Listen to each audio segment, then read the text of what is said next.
Hello students, today I am going to teach you noun.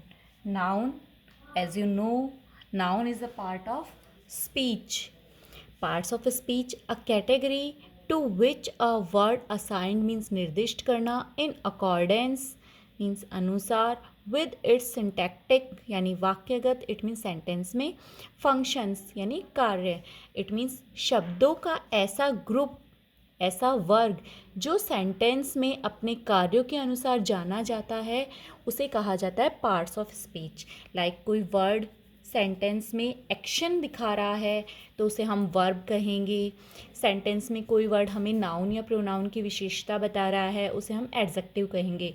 It means ऐसे शब्द जो अपने कार्यों से जाने जाते हैं उन्हें कार्यों के अकॉर्डिंग कैटेगरी में डिवाइड किया जाता है, वो पार्ट्स ऑफ स्पीच होते हैं।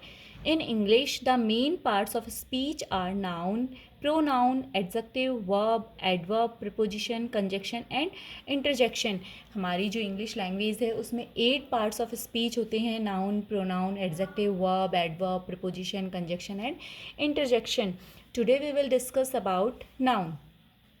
अ वर्ड दैट आइडेंटिफाइज यानी पहचानना a person, place, thing, quality यानी गुण या विशेषता, कंडीशन मीन्स स्थिति या दशा एंड एक्शन। एक जो वर्ड होता है जो किसी पर्सन को, प्लेस को, थिंग को, क्वालिटी को, किसी कंडीशन को या एक्शन को पहचानता है उसे नाउन कहा जाता है।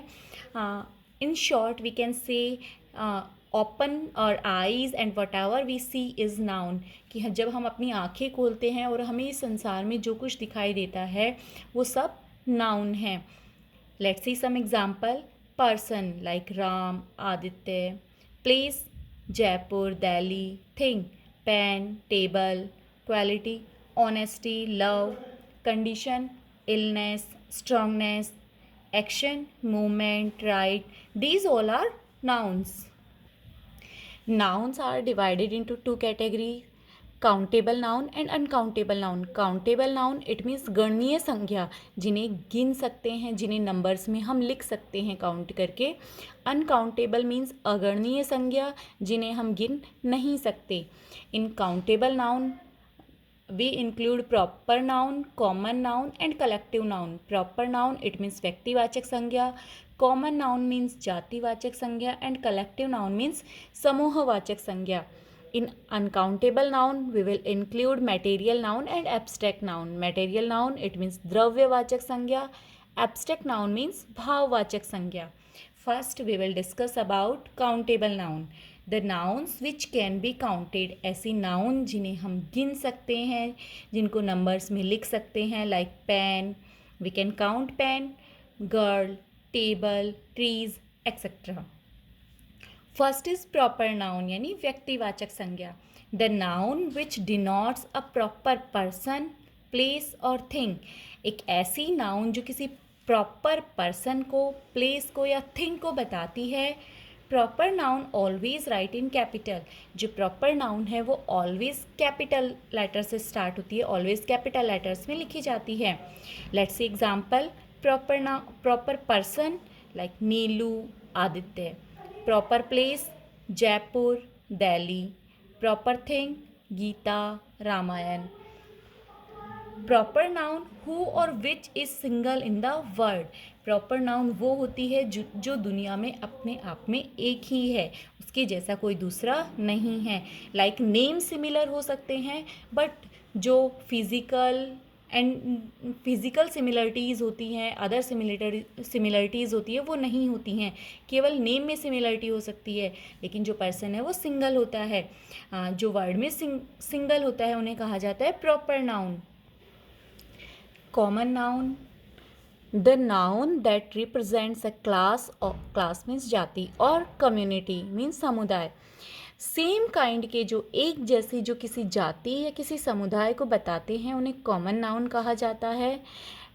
For example common person like man, women. जो मैन है उन्हें मैन ही कहा जाएगा, जो सिमिलर होंगे women. Common place like school, city. Common things book, table. जो भी कॉमन थिंग्स होती हैं, जो भी कॉमन नाउन्स होती हैं। Next is collective noun the noun which denotes a group of persons or other creatures means प्राणी and collection of things, या फिर किन्हीं थिंग्स का कलेक्शन, या तो किसी पर्सन्स का कलेक्शन होगा, एनिमल्स का कलेक्शन होगा, या किन्हीं थिंग्स का कलेक्शन होगा, उनका ग्रुप होगा, उसे कहा जाता है collective noun. Let's see some examples. First, group of person, it means group of persons को क्या कहा जाएगा? अ क्रू मीन्स दल. ऑफ सैलर्स, इट मीन्स नाविकों का जो ग्रुप होता है, नाविकों के जो कलेक्शन होता है उसे ग्रुप क्रू कहा जाता है. अ टीम ऑफ प्लेयर्स, जो प्लेयर्स का ग्रुप होता है उसे टीम कहा जाता है. Here crew, team, class and army, these are collective nouns. A class of student, an army of soldiers. Now collection of things, a fleet of ships, fleet means बेड़ा, एक ships का, जहाज़ों का बेड़ा. A bunch of flowers, flowers का एक झुंड. A library of books. Now collection of animals, a herd of deer, a swarm of bees, a troop of monkeys, a flock of sheep. A group of things or persons but considered as a single unit. You have to remind these things. आपको इन बातों को ध्यान रखना है कि जो हम group of words use कर रहे हैं, ग्रुप ऑफ पर्सन्स होंगे, वो सिंगल यूनिट में यूज़ किए जाएंगे. जो कलेक्टिव नाउन है वो as a single unit use किया जाएगा. Replace a group of words, और जो कलेक्टिव नाउन है वो ग्रुप ऑफ वर्ड्स को रिप्लेस करेगा, किसी ग्रुप ऑफ वर्ड्स के प्लेस पर आएगा. Let's see one example.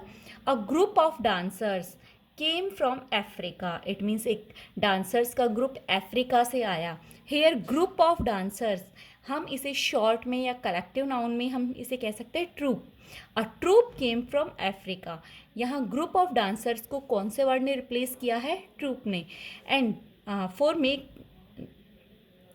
Group of dancers को ट्रूप ने रिप्लेस किया है और इसको शॉर्ट बना दिया है. इट मीन्स वर्ड्स को शॉर्ट बनाने के लिए, सिंगल वर्ड यूज़ करने के लिए जो वन वर्ड होते हैं हमारे, वो भी इसी में इंक्लूड किए जाते हैं.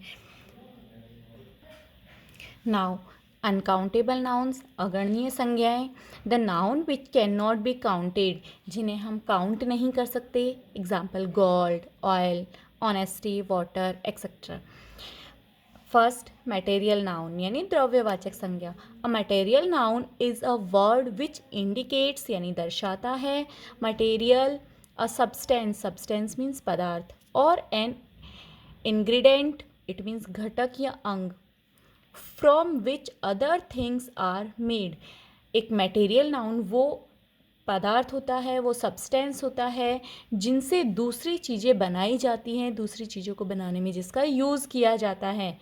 फॉर एग्ज़ाम्पल कॉटन, कॉटन से हम दूसरी चीज़ें भी बना सकते हैं. वुड, वुड से भी हम बहुत सारी चीज़ें बना सकते हैं. Furniture, table, chair. Milk, milk से हम कर्ड बना सकते हैं. आयरन, लोहा, etcetera. Now abstract noun. An abstract noun is usually the name that indicates emotions, feelings, ideas, actions, state और qualities.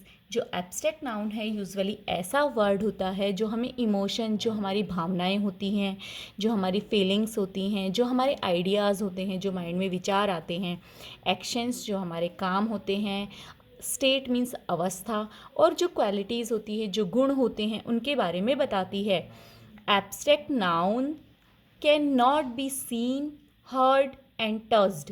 जो एब्स्ट्रैक्ट नाउन्स होती हैं उन्हें हम देख नहीं सकते, सुन नहीं सकते, टच नहीं कर सकते. But they can only be felt by और सेंस. केवल हम उन्हें अपने सेंस से, अपनी जो सेंस ऑर्गन्स होती हैं उनसे फील कर सकते हैं, महसूस कर सकते हैं. उन चीज़ों को हम टच नहीं कर सकते, देख नहीं सकते. Example pride, love, honesty and hope. इन चीज़ों को हम सिर्फ फील कर सकते हैं, बट हम इन्हें टच नहीं कर सकते, देख नहीं सकते. Now one question, which is the abstract noun is in given words. यहाँ कुछ वर्ड्स दिए हुए हैं, इसमें से आपको आइडेंटिफाई करना है कि कौन सा एब्स्ट्रैक्ट नाउन है. Reflective, reflected, reflective and reflection. By seeing these words we can't understand, but I am telling you something. Words that ends with tion, ity, ment, NESS, ANCE, ENCE and HOOT. It means जो words in word से and होंगे, जिनके and में ये words आएंगे, वो always abstract noun होंगे. So in this question option 4 is correct. Option 4 reflection. Here TION. So this is abstract noun.